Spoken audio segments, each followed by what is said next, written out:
The mist rolled in from the sea, thick and oppressive, blanketing the forgotten shores of a desolate bay along the coast of Maine.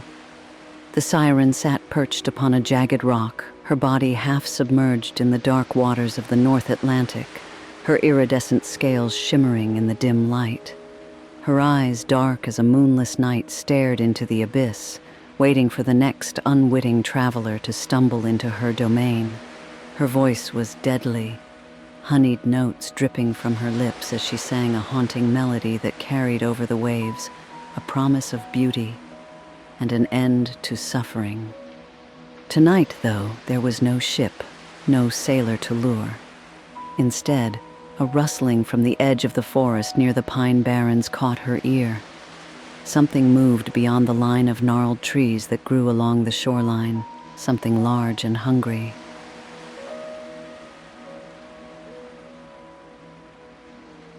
The wendigo emerged from the dark woods of the pine barrens, its gaunt, skeletal frame barely cloaked by a thin layer of rotting flesh.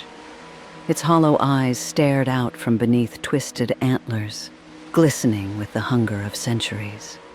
Its breath came in ragged bursts, the stench of decay wafting towards the siren as it sniffed the air, drawn by the melody. "Come closer, lost one. Let me ease your suffering," the siren said. The siren, undeterred, fixed her eyes on the monstrous creature, her voice rising in an attempt to seize its mind, to make it her thrall. She sang louder, her haunting tune mingling with the crashing of waves against the rocks. The wendigo paused, tilting its head as if momentarily entranced.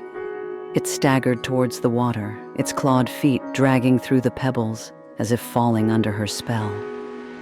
Suddenly, the wendigo let out a growl, a deep, guttural noise that reverberated in the empty air of the coast. The wendigo was no mortal man, no lonely sailor longing for warmth.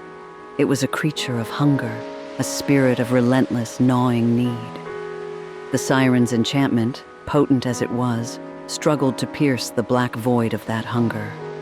Her song wavered, her ethereal eyes narrowing as she watched the beast take another step, and then another.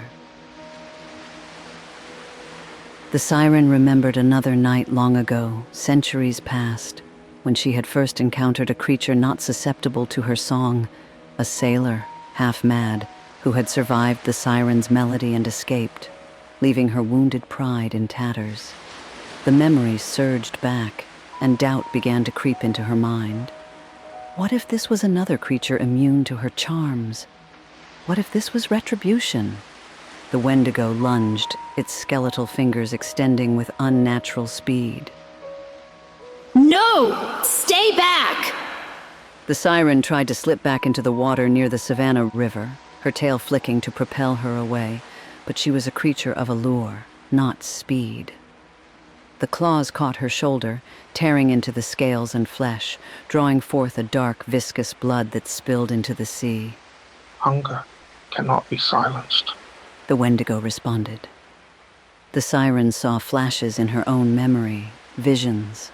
A sailor tied to the mast of a ship appeared in her mind, his ears plugged with wax. She had watched helplessly, her song failing as the ship sailed away. That same helplessness crept into her now, a realization that her powers had limits, that her beauty and magic were not enough to save her. The wendigo pulled her from her rock, dragging her into the shallows. "You cannot resist forever," the siren shrieked. The wendigo paused, its grip loosening for just a moment as if something had changed. The siren took her chance, her voice softening, weaving a melody that shifted from enchantment to something else, a mournful, sorrowful tune. For a moment, the wendigo hesitated, its hollow eyes flickering with something like recognition. Suddenly, a voice echoed from the woods, a young boy's voice, trembling and afraid. "Mother, are you here?" The wendigo froze, its head snapping towards the forest, its eyes widening as if torn between instincts. The siren, sensing the shift, began to sing louder, her voice almost pleading, trying to turn the boy away. "No, child, do not come closer." the siren pleaded. The boy's voice grew louder, closer. The wendigo's grip slackened further, and for a moment the siren saw an opportunity for escape.